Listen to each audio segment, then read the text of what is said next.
Hey, you are watching Watch Physics.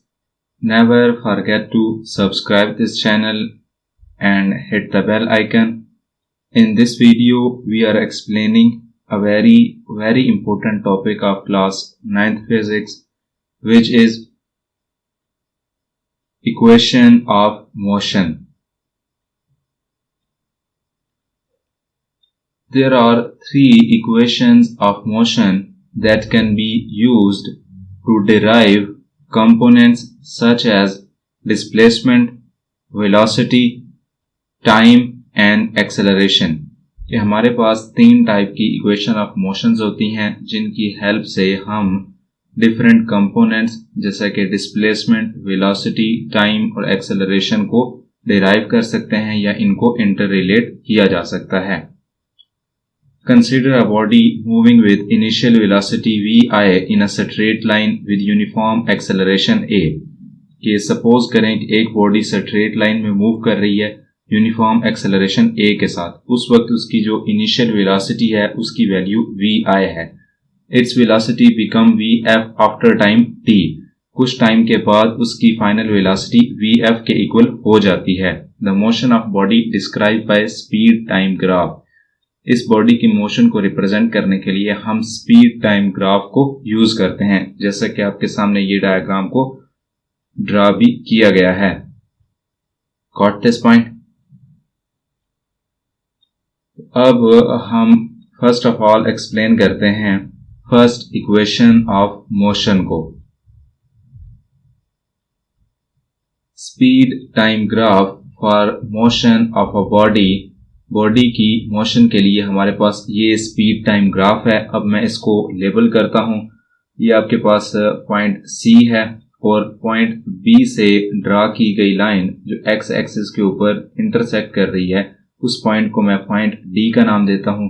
Suppose करें कि body point A से move करना स्टार्ट करती है और उस वक्त उसकी जो इनिशियल वेलोसिटी होती है वो vi की इक्वल होती है. After some time t body B पर पहुंच जाती है और उस वक्त उसकी जो फाइनल वेलोसिटी होती है वो vf के इक्वल होती है.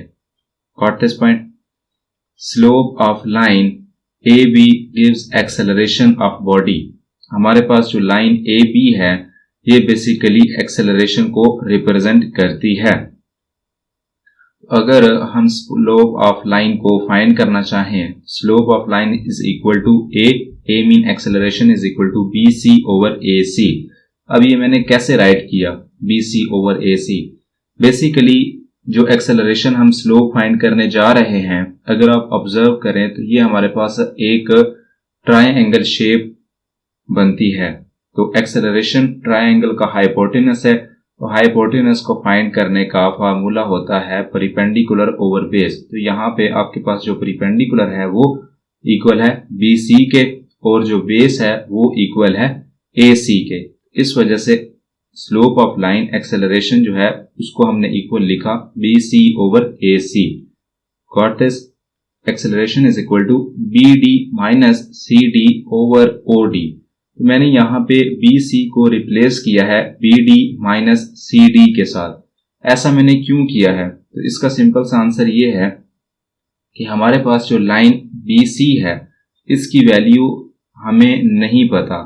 हमारे पास जो वैल्यू मौजूद है वो टोटल लेंथ की है जो कि BD है और उसकी वैल्यू VF के इक्वल है. क्लियर? और हमारे पास जो वैल्यू मौजूद है वो CD की है और इस की वैल्यू हमारे पास vi के इक्वल है. Got this? और यहाँ पे मैंने AC को रिप्लेस किया है OD के साथ. क्यों रिप्लेस किया है? क्योंकि डायग्राम में अगर आप ऑब्जर्व करें तो लाइन AC पैरेलल है टाइम एक्सिस OD के. इस वजह से AC को मैंने रिप्लेस किया OD के साथ. अब मैं वैल्यूज को रिप्लेस करूंगा. A is equal to VF minus VI over OD हमारे पास टाइम एक्सिस है तो यहाँ पे मैंने T को मेंशन किया. हमारे पास ये जो फैक्टर T है ये दूसरी तरफ जाके A के साथ मल्टीप्लाई हो जाएगा तो AD is equal to VF minus VI. Got this? यहाँ पे ये जो फैक्टर VF है अगर आप इसकी वैल्यू फाइंड करना चाहते हैं तो इसके साथ मौजूद माइनस VI फैक्टर दूसरी तरफ जाके प्लस हो जाएगा. तो इक्वेशन बनेगी VF is equal to VI plus AT. इस तरीके से हम फर्स्ट इक्वेशन ऑफ मोशन का एक फाइनल रिजल्ट फाइंड करते हैं। Got this point? अब हम फर्दर मूव करते हैं और एक्सप्लेन करते हैं सेकेंड इक्वेशन ऑफ मोशन को। अकॉर्डिंग टू दिस आपके पास सेम स्पीड टाइम ग्राफ है। In speed time graph total distance s travel by body is equal to total area OABD। अगर हम टोटल डिस्टेंस फाइंड करना चाहते हैं जो बॉडी ने कवर किया है, तो हम ग्राफ में मौजूद OABD इस लाइन का एरिया फाइंड करेंगे, तो वो रिप्रेजेंट करेगा टोटल डिस्टेंस को। क्लियर? एरिया फाइंड करने के लिए हमारे पास दो डायग्राम है। जो मैंने 1 लिखा है वो आपके पास एक रेक्टेंगल शेप डायग्राम बनती है, और जो मैंने 2 लिखा है वो आपके पास एक ट्रायंगल शेप डायग्राम बनती है। तो हम इंडिविजुअली इनका एरिया फाइंड करेंगे। तो first of all area of rectangle is equal to OA multiply by OD। It's mean length multiply by width. Area of rectangle is equal to OA equal होता है VI के, और OD हमारे पास time axis है, तो इसलिए मैंने OD को T के साथ रिप्लेस किया। तो इस तरीके से एरिया ऑफ रेक्टेंगल की वैल्यू आएगी VI into T। Clear? And area of triangle is equal to 1/2 into AC multiply by BC। Clear?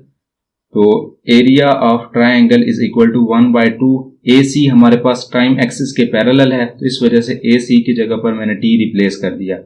अब क्वेश्चन इज दैट कि BC की जो वैल्यू मैंने AT राइट की है, ये मैंने कहां से फाइंड किया? तो अब हम इस BC की वैल्यू को फाइंड करते हैं कि हमने कैसे BC की वैल्यू को फाइंड किया। तो हम फर्स्ट इक्वेशन ऑफ मोशन को यूज करेंगे। जो स्लोप हमने फाइंड किया था A is equal to BC over AC। अगर आप वो डायग्राम में ऑब्जर्व करें तो AC बेसिकली OD के पैरेलल है, और OD हमारे पास टाइम एक्सिस के इक्वल है। क्लियर? तो AC की जगह पर मैं T को रिप्लेस कर दूंगा। A is equal to BC over T। Clear?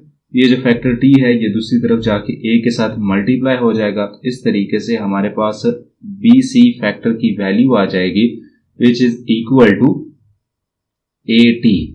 और इस तरीके से हम एरिया ऑफ ट्रायंगल में BC की वैल्यू को रिप्लेस करके area of triangle easily find कर सकते हैं। अब हमारे पास एरिया ऑफ रेक्टेंगल भी है और ट्रायंगल भी है, तो टोटल एरिया कैसे फाइंड करेंगे? दोनों को प्लस करके।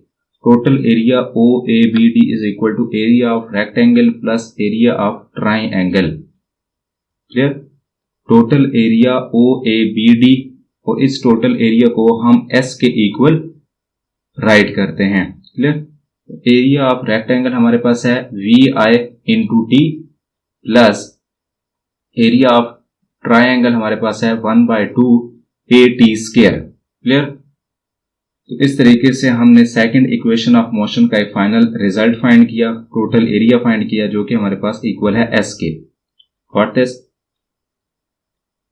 अब हमारे पास है थर्ड इक्वेशन ऑफ मोशन, और हम इसको एक्सप्लेन करेंगे। अकॉर्डिंग टू दिस आपके पास सेम स्पीड टाइम ग्राफ मौजूद है।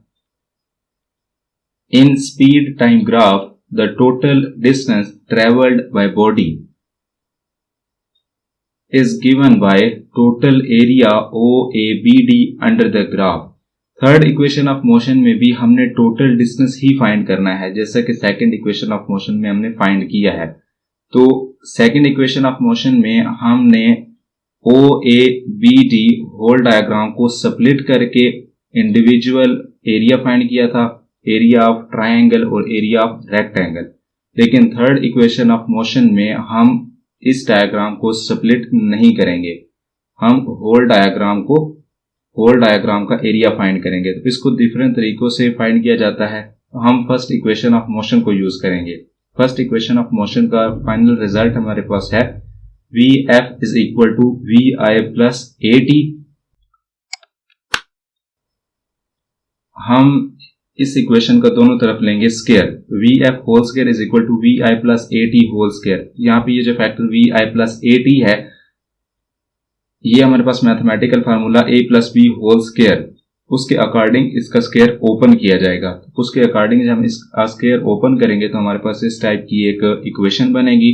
अब यहाँ पे ये जो factor 2vi into A T plus A square T square जो मैंने फैक्टर मेंशन किया है, इस होल फैक्टर में से 2a हम फैक्टर कॉमन राइट करेंगे।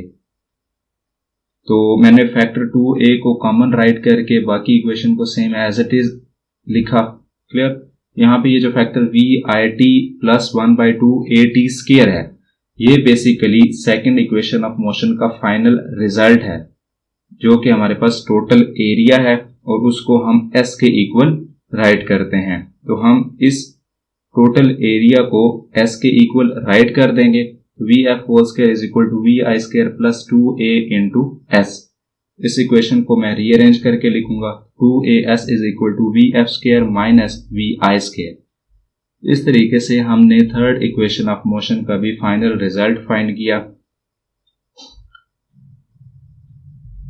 आई एम होपिंग इस लेक्चर के रिलेटेड आपका किसी टाइप का कोई डाउट नहीं होगा। अगर कोई डाउट है या कोई क्वेश्चन है तो आप कमेंट कर सकते हैं, आपको आंसर मिल जाएगा। इस चैनल को सब्सक्राइब करें, बेल आइकन को हिट करें। अपना ख्याल रखें। अल्लाह हाफिज।